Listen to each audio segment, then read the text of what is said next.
बिस्मिल्लाहिर्रहमानिर्रहीम। अस्सलाम वालेकुम डियर स्टूडेंट्स ऑफ क्लास 10। आज का हमारा लेक्चर चैप्टर नंबर 12 हाइड्रोकार्बन्स में प्रॉपर्टीज़ ऑफ अल्कीन्स के मुतालिक है।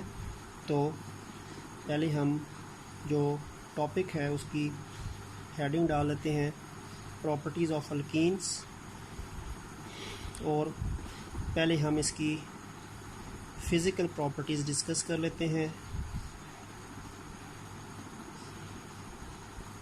फ़िज़िकल प्रॉपर्टीज़ में सबसे पहली बात तो ये है कि आपके पास जो अल्कीन्स होते हैं ये अनसैचुरेटेड हाइड्रोकार्बन्स होते हैं। Unsaturated hydrocarbons because of the presence of a double bond. Double bond की मौजूदगी की वजह से ये अनसैचुरेटेड हाइड्रोकार्बन्स हैं। दूसरी बात ये है कि अल्कीन्स के जो फर्स्ट 3 मेंबर्स हैं, यानी फर्स्ट 3 मेंबर्स अल्कीन्स के, अच्छा फर्स्ट 3 मेंबर कौन से हैं?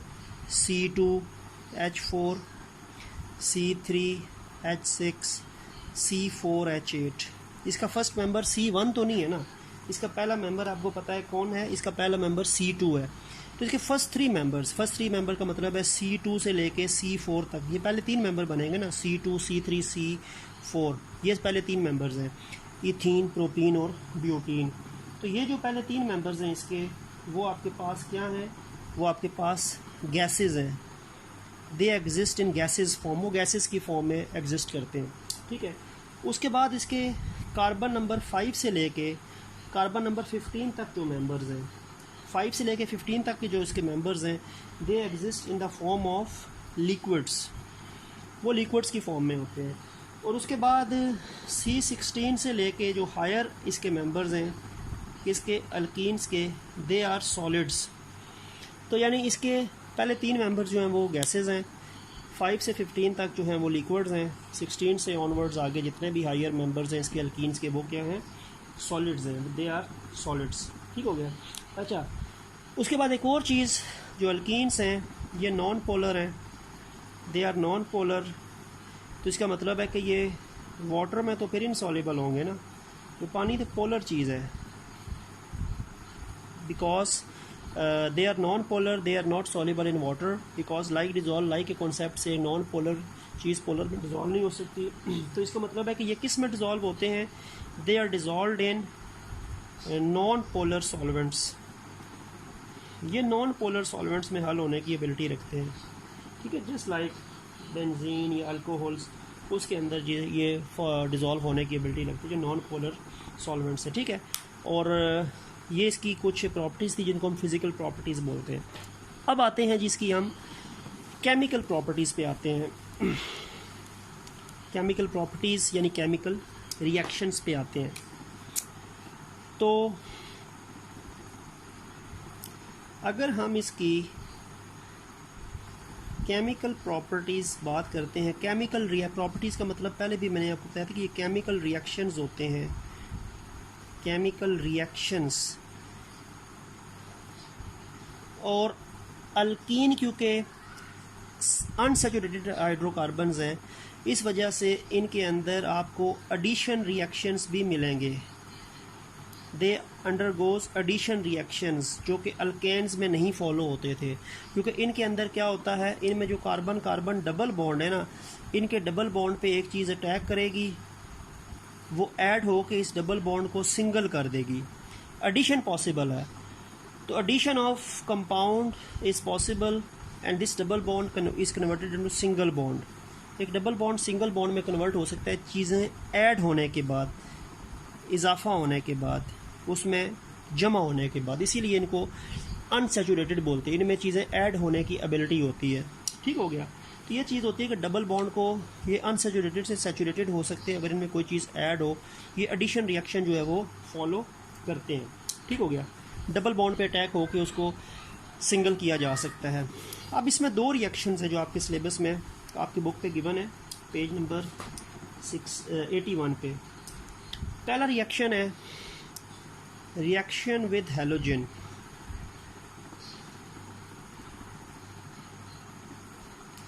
हैलोजन के साथ रिएक्शन, और हैलोजन आपको पता है फ्लोरीन, क्लोरीन, ब्रोमीन, आयोडीन, और 2 हेलोजन है जो ज़्यादा रिएक्टिव, जो ज़्यादा रिएक्ट करते हैं, जिनके रिएक्शंस मॉडरेट स्पीड से चलते हैं, एक क्लोरीन और एक ब्रोमीन, क्योंकि फ्लोरीन के हाई होते हैं बहुत ज़्यादा, आयोडीन के स्लो होते हैं। तो मॉडरेट स्पीड के साथ क्लोरीन और ब्रोमीन के रिएक्शन चलेंगे। अब लेट्स सपोज कि हम भी आप उन्हीं की बात करते हैं, क्लोरीन और ब्रोमीन की बात करते हैं। तो सबसे पहले मैं अल्कीन लिखता हूँ। सबसे पहली अल्कीन क्या होती है? C2H4 होती है ना, ये इसका स्ट्रक्चर होता है। This is ethene. अल्कीन के रिएक्शन पढ़े हैं तो इथीन है फर्स्ट मेंबर, सबसे सिंपलेस्ट मेंबर। इसमें हेलोजन आ गया, हेलोजन मैंने क्या लिखा? क्लोरीन। ये क्लोरीन जो है इसके 2 एटम्स हैं। इस क्लोरीन का एक मेंबर जो है वो इस कार्बन के साथ जुड़ जाएगा, जो इस डबल बॉन्ड के साथ जो कार्बन्स होते हैं उन पे अटैक होता है और उनके हिस्सा बनते हैं। इस क्लोरीन का दूसरा मेंबर जो है वो इस कार्बन के पास जुड़ जाएगा। तो 2 कार्बन है डबल बॉन्ड के साथ, तो एक क्लोरीन का एटम इस कार्बन का हिस्सा बनेगा, दूसरा क्लोरीन का एटम इस कार्बन का हिस्सा बनेगा। तो आपके पास बचेगा क्या? देखें, C के पास 2H तो पहले थे ना, बॉन्ड डबल से सिंगल हो जाएगा, इसके भी 2H पहले थे और इसके पास भी एक Cl आके जुड़ गया, इसके पास भी Cl आके जुड़ गया। ये 2 Cl में से एक Cl इस कार्बन के पास आया, दूसरा इस कार्बन के पास आया, बॉन्ड डबल से सिंगल हो गया, ठीक है। और ये आपके पास जो अनसैचुरेटेड पॉइंट ये था ना, 2 कार्बन के दरमियान जो डबल बॉन्ड था, इन्हीं कार्बन के पास एडिशन होती है। डबल बॉन्ड के साथ जो कार्बन्स होती है ना, जैसे डबल बॉन्ड के साथ ये 2 कार्बन ही थे, तो डबल बॉन्ड के साथ इस कार्बन में क्लोरीन आएगा और ये भी डबल बॉन्ड के साथ जो दूसरी कार्बन है उसमें क्लोरीन आएगा। तो ये स्ट्रक्चर आपके पास बनेगा, अनसैचुरेटेड से वो सैचुरेटेड बन जाएगा, ठीक है। तो ये एक एडिशन हो रही है, this is kind of addition reactions.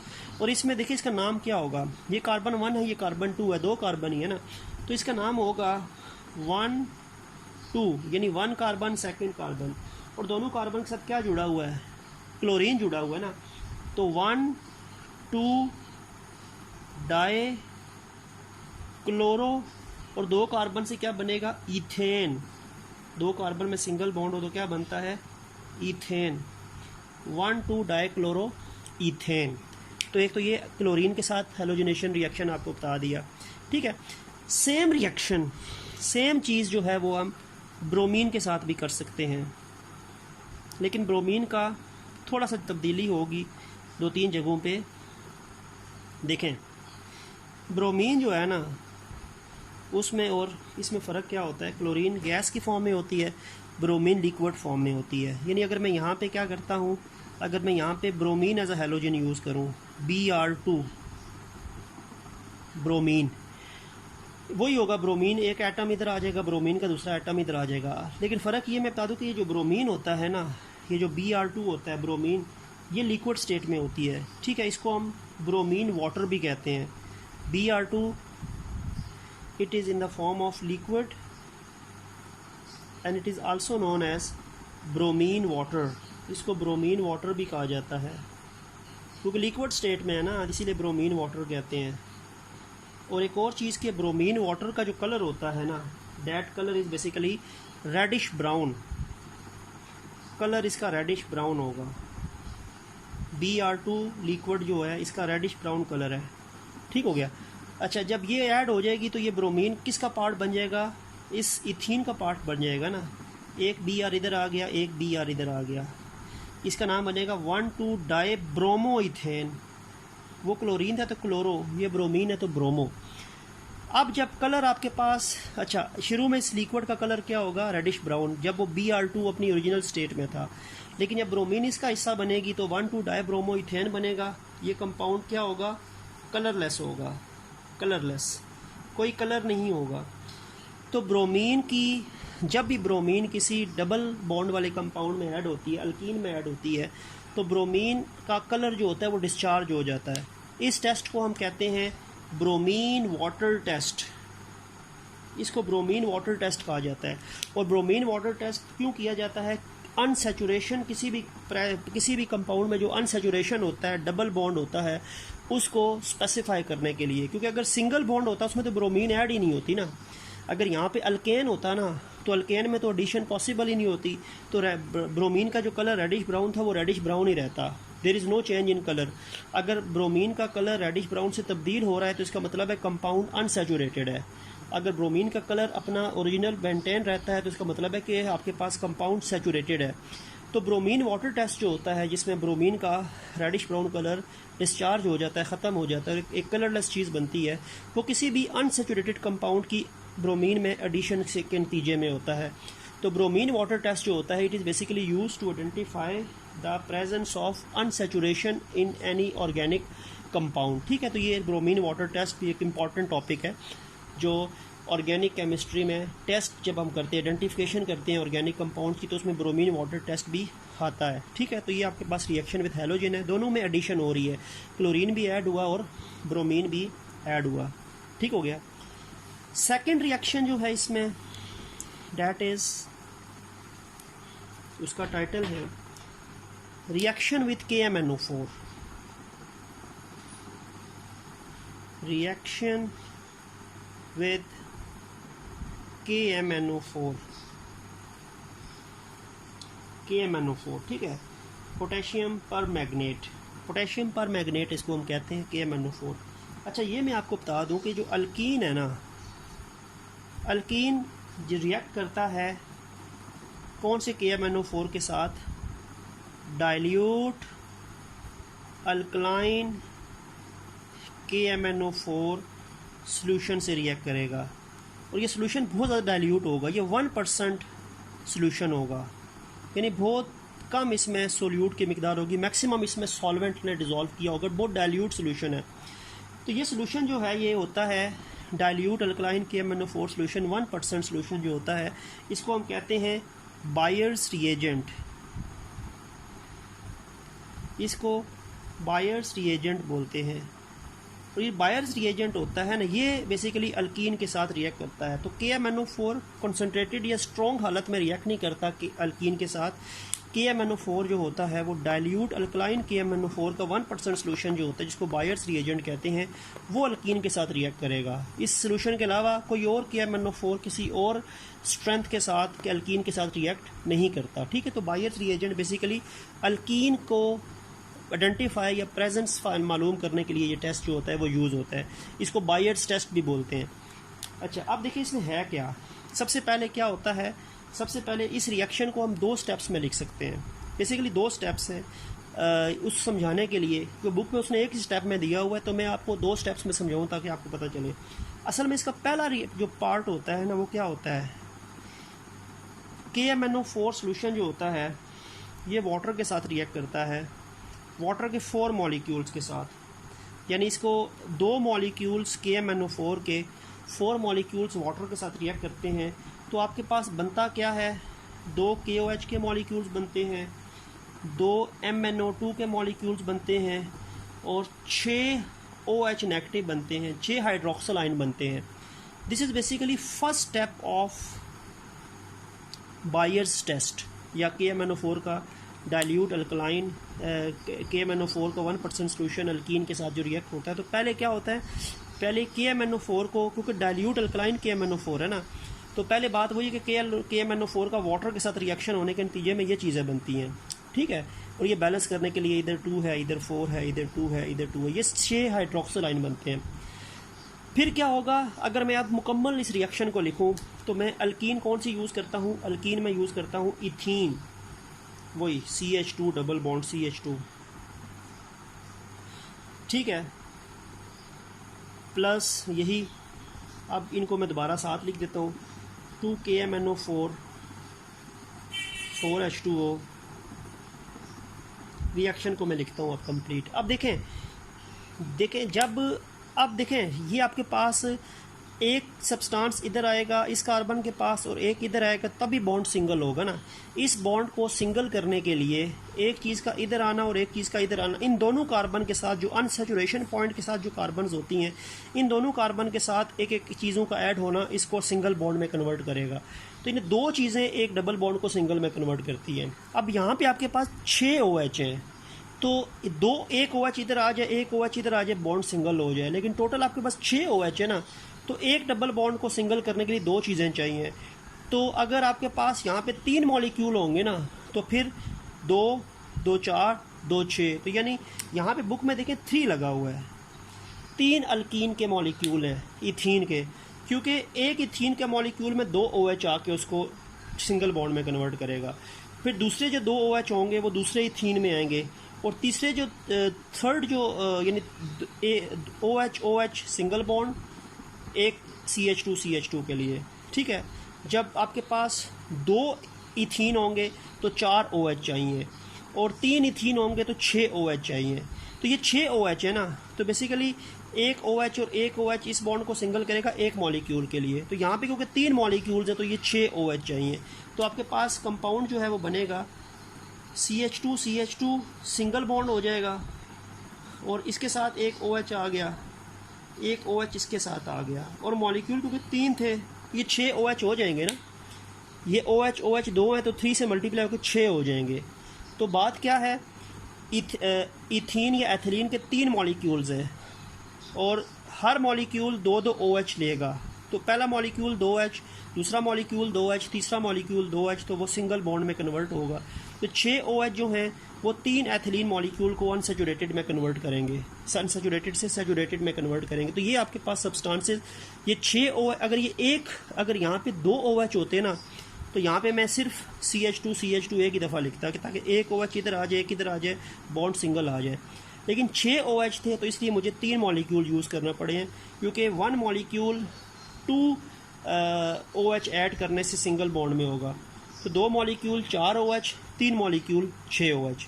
ये 3 मॉलिक्यूल ने जो OH को मल्टीप्लाई करें तो 6 बनेंगे, ठीक हो गया। प्लस बाकी चीज़ें वही बनेंगी। ये OH क्योंकि इसका हिस्सा बन गया ना, बाकी आपके पास यही 2 KOH बना, 2 KOH यही बनेगा, और वो 2 MnO2 यही बनेगा। वो सब्सटेंसेस वही हैं। अब ये जो आपके पास कंपाउंड बना ना, इसका नाम होता है एथिलीन ग्लाइकोल। इसका नाम होता है एथिलीन ग्लाइकोल, और ये यूज़ होता है एज अ एंटी फ्रीज़। ये एंटी फ्रीज़ के तौर पे यूज़ होता है। इसको अगर हम अगर हम वाटर में ऐड करेंगे तो वाटर का मेल्टिंग पॉइंट, वाटर का जो फ्रीजिंग पॉइंट है वो मज़ीद कम हो जाएगा, ठीक है। तो ये फ्रीजिंग को जो क्या करता है, फ्रीजिंग को फर्दर आप कह सकते हैं कि उसको यानी चीज़ों को मेल्ट होने नहीं देता। इसको ऐड करने से आप क्या कह सकते हैं, एंटी फ्रीज़ है, ठीक है। तो आप ये कह सकते हैं कि ये फ्रीजिंग के अगेंस्ट ये काम करता है, तो एंटी फ्रीज़ के तौर पे ये ऐड होता है। तो इसको अगर हम वाटर में डालेंगे तो इससे पानी फ्रीजिंग टेम्परेचर आने के बावजूद फ्रीज़ नहीं होगा। पानी को ज़्यादा टेम्परेचर देना पड़ेगा, फ्रीजिंग टेम्परेचर से ज़्यादा टेम्परेचर देंगे तो एंटी फ्रीज़ के तौर पे ऐड किया जाता है। और वही बात है कि जो सर्दियों में जो ऐसे एरियाज़ होते हैं जहाँ पे बहुत ज़्यादा सर्दी होती है, तो वहाँ पे पानी जो होता है, जो गाड़ियों के अंदर पानी स्टोर किया जाता है, वो फ्रीज़ हो सकता है। तो वहाँ पे ये एथिलीन ग्लाइकोल डाला जाता है उस पानी में, तो पानी बेशक टेम्परेचर 0 डिग्री भी होगा तो पानी फ्रीज़ नहीं होता। पानी फ्रीज़ नहीं क्यों होगा, क्योंकि हमने उसमें एंटी फ्रीज़ डाला हुआ है, ठीक है। तो एंटी फ्रीज़ जो होता है वो अक्सर कार्स के अंदर डाला जाता है जहाँ पे पानी मौजूद होता है, तो इसके डालने से गाड़ियों में मौजूद पानी फ्रीज़ नहीं होता एथिलीन ग्लाइकोल डालने की वजह से। तो ये एक एंटी फ्रीज़ है जो KMnO4 के अल्कीन के साथ रिएक्शन से जो होता है वो बनता है। और ये जो टेस्ट होता है ना, इस रिएक्शन को हम बोलते हैं, इसको हम बायर्स टेस्ट भी बोलते हैं। अच्छा, बायर्स टेस्ट क्यों बोलते हैं? एक तो इसमें बायर्स रिएजेंट यूज़ हो रहा है, और बता दूं कि ये जो आपके पास KMnO4 है ना, ये आपके पास पिंक कलर का होता है, पिंक कलर का होता है, ठीक है। लेकिन जब ये आपके पास ये जब इसमें से KMnO4 आपके पास MnO2 में कन्वर्ट हो जाता है तो ये चीज़ कलरलेस बन जाती है। दिस विल बी कलरलेस, तो कलर डिस्चार्ज हो जाता है। डाइल्यूट अल्कलाइन KMnO4 का जो पिंक कलर होता है वो डिस्चार्ज हो जाता है। और क्यों डिस्चार्ज हुआ है? क्योंकि वो इथीन के साथ रिएक्ट किया है। इथीन के अलावा अगर यहाँ पे इथाइन ले आए ना तो उसके साथ ये रिएक्ट ही नहीं करेगा। तो इथाइन के साथ ये रिएक्ट ही नहीं करेगा बायर्स रिएजेंट, तो फिर वो उसका रिएक्शन ही नहीं होगा, तो उसका कलर पिंक ही रहेगा। तो सिर्फ अल्कीन के साथ ये डाइल्यूट अल्कलाइन KMnO4 जो है जिसका पिंक कलर होता है वो रिएक्ट करता है। तो ये बायर्स टेस्ट जो होता है ये आपको किसी भी कंपाउंड में अल्कीन की प्रेजेंस के लिए यूज़ होता है। तो ये अल्कीन और अल्काइन, क्योंकि अल्कीन भी डबल बॉन्ड है, अल्काइन ट्रिपल बॉन्ड है, दोनों में अगर हम रिएक्शन करवाएं तो अल्कीन के साथ रिएक्शन करने से आपका ये पिंक कलर डिस्चार्ज होता है बायर्स रिएजेंट का, तो वो प्रेजेंस ऑफ अल्कीन को आइडेंटिफाई करता है। अल्काइन के साथ ये रिएक्ट ही नहीं करता। अल्काइन जो है वो स्ट्रॉन्ग KMnO4 सोल्यूशन से रिएक्ट करेगा। तो अगर हम अल्कीन और अल्काइन में डिफरेंस देखें तो उसके लिए हमें बायर्स टेस्ट करना पड़ेगा, और बायर्स टेस्ट का जो पिंक कलर होता है वो डिस्चार्ज होता है अल्कीन के साथ रिएक्शन में। तो ये रिएक्शन भी यूज़ होता है प्रेजेंस ऑफ अल्कीन को टेस्ट करने के लिए, बायर्स टेस्ट जो है, ठीक है। तो यहाँ पे हमारी प्रॉपर्टीज़ ऑफ अल्कीन जो है वो एंड हो गई। तो इंशाल्लाह जो हमारा नेक्स्ट लेक्चर होगा वो अल्काइंस के मुतालिक होगा। तो नेक्स्ट लेक्चर तक के लिए अल्लाह हाफिज़।